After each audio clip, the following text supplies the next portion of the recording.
നമസ്കാരം. ആദ്യഘട്ട ലോക്സഭാ തെരഞ്ഞെടുപ്പിന്റെ പരസ്യ പ്രചാരണം ഇന്ന് അവസാനിക്കുകയാണ്. 17 സംസ്ഥാനങ്ങളും 4 കേന്ദ്ര ഭരണ പ്രദേശങ്ങളുമാണ് ആദ്യഘട്ടത്തിൽ ജനങ്ങൾ വിധിയെഴുതുക. തമിഴ്നാട്, അരുണാചൽ പ്രദേശ്, മേഘാലയ, മിസോറാം, നാഗാലാൻഡ്, സിക്കിം, ഉത്തരാഖണ്ഡ്, ആൻഡമാൻ നിക്കോബാർ ദ്വീപുകൾ കൂടാതെ പോണ്ടിച്ചേരി എന്നിവിടങ്ങളിലാണ് ഒറ്റഘട്ടമായിട്ടുള്ള വോട്ടെടുപ്പ് 19-ന് പൂർണ്ണമാകാൻ പോകുന്നത്. ആദ്യഘട്ടത്തിൽ 39 സീറ്റുകളുള്ള തമിഴ്നാട്ടിലാണ് ഏറ്റവും അധികം സീറ്റുകളിലേക്ക് വോട്ടെടുപ്പ് നടക്കുന്നത് എന്നുള്ള പ്രത്യേകത കൂടിയുണ്ട്. രാജസ്ഥാനിൽ 12 സീറ്റുകളിലേക്കും, ഉത്തർപ്രദേശിൽ 8 സീറ്റുകളിലും, അസമിൽ 5, ബീഹാറിൽ 4, മധ്യപ്രദേശിൽ 6, ഉത്തരാഖണ്ഡിൽ 5, പശ്ചിമ ബംഗാളിൽ 3, മണിപ്പൂരിൽ 2 സീറ്റുകളിലേക്കും വോട്ടെടുപ്പ് നടക്കുകയാണ് നാളെ. ഛത്തീസ്ഗഡിൽ ശക്തമായിട്ടുള്ള മാവോയിസ്റ്റ് സാന്നിധ്യമുള്ള ബസ്തറിലും വെള്ളിയാഴ്ചയാണ് വോട്ടെടുപ്പ് നടക്കുന്നത്. വിവിധ സംസ്ഥാനങ്ങളിലായിട്ട് നിരവധി പ്രമുഖരും ആദ്യഘട്ടത്തിൽ ജനവിധി തേടുന്നവരുണ്ട് എന്നുള്ളതാണ്. മധ്യപ്രദേശിലെ ചിന്ദ്വാരയിൽ മുൻ മുഖ്യമന്ത്രിയായിട്ടുള്ള കമൽനാഥിൻ്റെ മകൻ നകുൽനാഥ് ജനവിധി തേടുകയാണ്.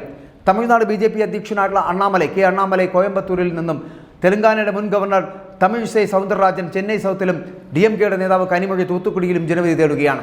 ഇങ്ങനെ കൂടാതെ BJPയുടെ വരുൺ ഗാന്ധിക്ക് നിഷേധിച്ച സിറ്റിംഗ് സീറ്റായിട്ടുള്ള പിലിഭിത്തിൽ കോൺഗ്രസ് വിട്ടുവന്ന ജിതിൻ പ്രസാദ് മത്സരരംഗത്തുണ്ട്. മഹാരാഷ്ട്രയിലെ നാഗ്പൂരിൽ കേന്ദ്രമന്ത്രി നിതിൻ ഗഡ്കരിയാണ് BJPയുടെ സ്ഥാനാർത്ഥിയായി മത്സരരംഗത്തുള്ളത്.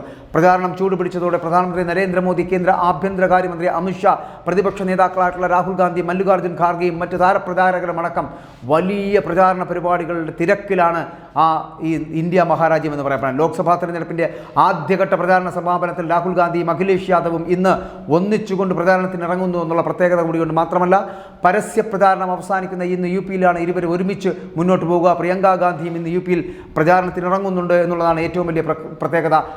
സഹാറൻപൂരിലെ റോഡ് ഷോയിലടക്കം പ്രിയങ്ക ഗാന്ധി പങ്കെടുക്കുന്നുണ്ട്. അങ്ങനെ പ്രധാനമന്ത്രിയും ആഭ്യന്തരമന്ത്രിയും പ്രതിപക്ഷ നേതാക്കളും രാഹുൽ ഗാന്ധിയും പ്രിയങ്ക ഗാന്ധിയും അടക്കമുള്ള നേതാക്കളുടെ വൻപിച്ച മുന്നേറ്റത്തിലുള്ള അവസാന പ്രചാരണ പരിപാടികൾ, അതായത് 19-ാം തീയതി നടക്കുന്ന തിരഞ്ഞെടുപ്പുമായി ബന്ധപ്പെട്ടിട്ട് 1ാം ഘട്ട തിരഞ്ഞെടുപ്പ് നടക്കാൻ പോകുന്ന ഏപ്രിൽ 19-ന് മുൻപ് ഇന്ന് പരസ്യ പ്രചാരണം അവസാനിക്കുന്ന ഘട്ടത്തിൽ എല്ലാ നേതാക്കളും, അതായത് പ്രധാനമന്ത്രി നരേന്ദ്രമോദിയും ആഭ്യന്തരമന്ത്രി അമിത്ഷായും രാഹുൽ ഗാന്ധിയും മല്ലികാർജ്ജുൻ ഖാർഗെയും അധീർ രഞ്ജൻ ചൗധരിയും പ്രിയങ്ക ഗാന്ധിയും ഉൾപ്പെടെയുള്ള വൻ നേതാക്കളുടെ ശൃംഖല തന്നെ ഇന്ന് UPയിലടക്കം വലിയ റോഡ് ഷോകൾ നടത്തുന്നു, പ്രസംഗ പരിപാടികൾ നടത്തുന്നു, പ്രചാരണ പരിപാടി നടക്കുന്നു.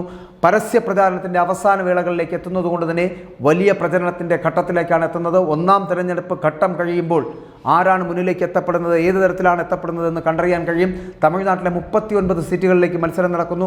39 സീറ്റുകൾ നടക്കുന്ന മത്സരം നിർണായകമാണ് DMKയ്ക്കും ഒപ്പം തന്നെ ഇന്ത്യ മുന്നണിക്കും. മാത്രമല്ല, താമര വിരിയിക്കേണ്ടതിൻ്റെ അത്യാവശ്യകത, അവിടെ പ്രധാനമന്ത്രി പലവട്ടം സന്ദർശനം നടത്തിയതാണ്. മാത്രമല്ല, തമിഴ്നാടിൻ്റെ BJPയുടെ അധ്യക്ഷനായിട്ടുള്ള അണ്ണാമലൈ കോയമ്പത്തൂരിൽ മത്സരിക്കുകയും ചെയ്യുന്നു.